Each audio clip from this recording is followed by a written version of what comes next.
Hello, and welcome to another short box from Warhammer 40k's Grim History from the Beyond. I'm Zeckthar, and this week we'll be discussing an important person in the Horus Heresy. This week we'll be talking about 40k's Merlin, Malcador the Sigillite. It is said that Malcador, by the time of the Horus Heresy, was some 6,700 years old. Yet his story in the Empire of Mankind did not start until he met the Emperor in the Unification War. Malcador met the Emperor when he was just another Terran warlord, and was the one who originally recommended he take the name and title Emperor of Mankind. In truth, he had been a member, perhaps the last survivor, of the ancient secret organization known as the Sigillites. They had sought to preserve the greatest and most powerful artifacts of human history from the tumult and destruction of the Age of Strife. The fortress-like headquarters of the Sigillites in the Himalayan mountains would provide the foundation for what the Emperor would eventually transform into the Imperial Palace. According to the Primarch Jagatai Khan, the true identity of Malcador was discovered by his brother Horus. Horus had told the Khan that Malcador's original name was Brom Alcador, a man who was a perpetual like the Emperor himself, and was known as a cursed wanderer, or the last and greatest technomage of Terra. The Khan then went on to say that Brom Alcador and the Sigillites had committed great atrocities during the era of Old Night, the memories of which were later erased by the Emperor and Malcador himself. Whatever the truth of his origins, Malcador wore the hooded robes of a simple Terran administrator. Blessed with unnaturally long life, there were many rumors about the true nature of this strange figure.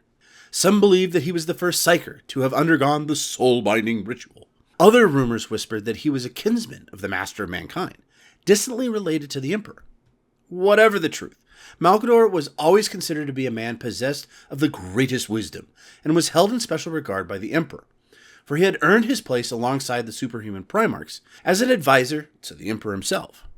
Malcador was eventually appointed to administer the Emperor's Imperial Palace, and through it he managed the administration of the newly conquered Terra.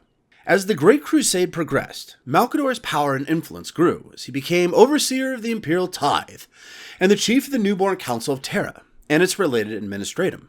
As the Primarchs were rediscovered one by one during the course of the Great Crusade, the Emperor found his time increasingly consumed by leading the Imperial forces, leaving Malcador behind on Terra to oversee all the bureaucratic needs of the rapidly expanding Imperium. During this time, he was accompanied by the Primarch of the Space Wolves Legion, Leman Russ, the second of the Primarchs to be found and a native to the pre-industrial world of Fenris. As a result of his upbringing, Russ was finding it difficult at first to adjust to the far more technologically advanced culture of the Imperium. Now, during this period, Malcador acted as a companion and tutor for Russ, and the two bonded to some extent. Malcador's opinions held the force of law for many within the Imperium, and his insights aided many of the galaxy's greatest heroes. Malcador had great respect for human history, and he had a wide foundation of knowledge on the subject, having literally lived through much of it.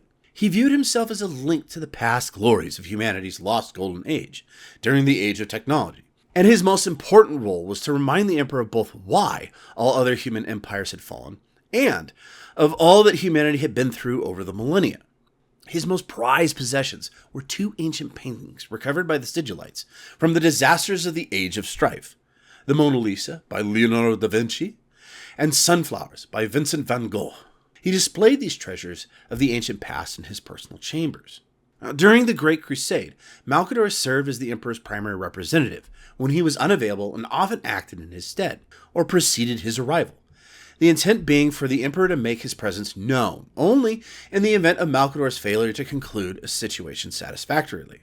One such event was the humbling of the Word-Bearers Legion in the ruins of Monarchia, 40 solar decades before the start of the Horus Heresy. The Word-Bearers had been called to task for their failure to spread the Imperial truth across the worlds they had conquered in the Emperor's name. Rather than bringing an end to religion and superstition, the Word-Bearers and their Primarch Lorgar had been teaching the people of their conquered worlds to worship the Emperor as their god. Now, during this incident, the enraged Lorgar slapped Malcador 20 meters through the air with the back of his hand. The Sigillite, a normal-sized man, survived the assault and even managed to regain his footing, displaying physical resiliency far beyond that of other mortals, although he still suffered several cracked bones.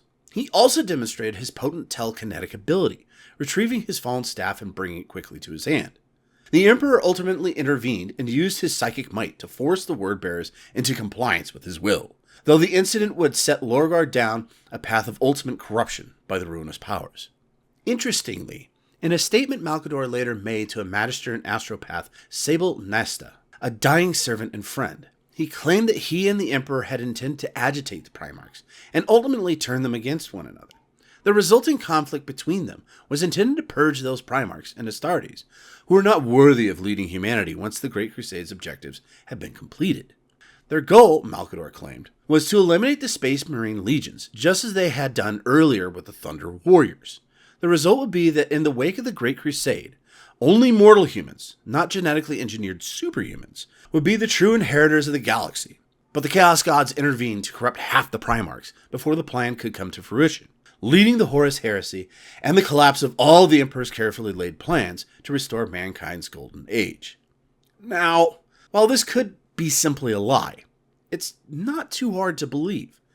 Even Horus's Mournival, his 4 greatest commanders and trusted friends, wondered what purpose the Astartes would have once the Great Crusade was done. Now, Ezekiel Abaddon's response to this debate was that the Great Crusade would never be over. Space was infinite, and there would always be worlds to conquer, while Tarek Torgadon joked about retirement and having to learn how to farm. Yet the third thought shared by both Horus Aximon and Garvel Loken was that the Emperor would perhaps find a way to get rid of the Space Marines. If these men were thinking about such thoughts during the Great Crusade, this tells me Loken and Aximon might have hit a note of truth, something that perturbed them as well as their master, Horus Lupercal. Yet, getting back to Malcador, his responsibilities only increased as the Great Crusade rolled on. After the Ulanor Crusade, the Emperor returned to Terra to begin in earnest his Webway project in secret, but before he did this, he convened with the First Council of Terra. Unlike the War Council overseeing the Great Crusade, of which Horus was now the leader as the War Master, the Council of Terra would attend to the matters of state, and establishment and maintenance of the Imperial law across the myriad worlds of the Imperium. In particular, the Council of Terra was to administer the Imperial tithe. Under its auspices would fall all the civil government of the Imperium. Malcador, the Emperor's most trusted advisor, was named as the First Lord of the Council, and would lead it in the Emperor's absence as the Regent of Terra. The Fabricator General, Chief Custodian of the Legio Custodes Constantin Valdor, and the leaders of the astropaths and administrative divisions of the Imperium were appointed to the council as well. Having established a new governing body of the Imperium, the Emperor then retreated to his private subterranean vaults beneath the palace to initiate his new secret project. But while the Emperor was locked away in his subterranean factories, political dissension began to ferment. In the next few years, things began to fall apart until, poof, the Horus Heresy starts. The Emperor, instead of taking care of the more pressing matter of half his forces starting a civil war, continued to work on his Webway project, and left most of the problems to Malcador. For a man so old, Malcador seemed to be everywhere at once. During this time, Malcador started 3 major military organizations that are still around to this very day. The first, and most famous, was the Inquisition, although in these fledgling years it had not become as specialized. The second was the Assassinorum, which he headed as the very first Grandmaster. He sent many assassins and even the first executioner team to kill the traitorous leader Horus, yet all attempts failed. The third organization he established was called at the time the Knights Errant, but today is known as the Grey Knights. Yet even as he was doing this, he had time to help Rogel Dorn with the defenses of Holy Terra. You see, the Emperor had asked Dorn, as a personal boon, to return to Terra with his Imperial Fist Legion and oversee the defensive preparations personally. But Dorn did not feel up to the task and feared failing his father in humanity. Using his vast wisdom, Malcador counseled the troubled Primarch, helping him realize his true fears and how to overcome them so that he would be ready when Terra and the Imperium needed him. Yet again, we see Malcador for what he has always been known for, a wise old psyker who helps those around him be the best they can be. While there is a dark and sinister side to the old man, let's face it, he was more of a friend and a father to the Primarchs than the Emperor ever was. The best way I could describe him was that he was a parallel of Merlin to Arthur and his noble knights of the Round Table. Next, Malcador appeared at the council between the Primarch Rogel Dorn, Sanguinius, Leman Russ, and Jagatai Khan, as they discussed their strategies to face the traitors. Malcador accepted Russ's decision to leave Terra to face Horus directly, but nonetheless attempted quietly to convince the Wolf King to stay on Terra during a chess match. Malcador admitted that he had grown fond of Russ over the years, since they had first met, and could not help but wish that the Emperor had engineered the Primarchs to get along better with each other. As the heresy worsened, Malcador found himself afflicted by despair and felt out of his depth. His life had been utterly devoted to the Emperor's cause since their fateful meeting long years previously at the Sigillite fortress. But he had never been a warrior or a general. His skills lay in administration and lawmaking, and though he shared a mysterious psychic bond with his master that no one else could understand or rival, even he was now denied daily access to the master of mankind. That any Space Marine Legion would betray their oaths of loyalty to the Emperor was inconceivable to him. He could not understand how any of the Primarchs could do such a thing, and the question threatened to unhinge his mind with madness.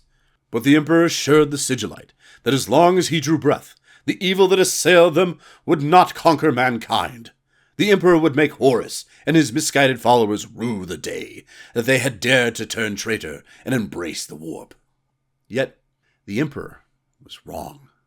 As Horus's forces began their final assault on the Sol system, and the siege of Terra began 9 standard years after the traitors had first turned upon the servants of the Emperor at Estevan III, the Sigillite returned from his mission to recruit the foundations of the Inquisition.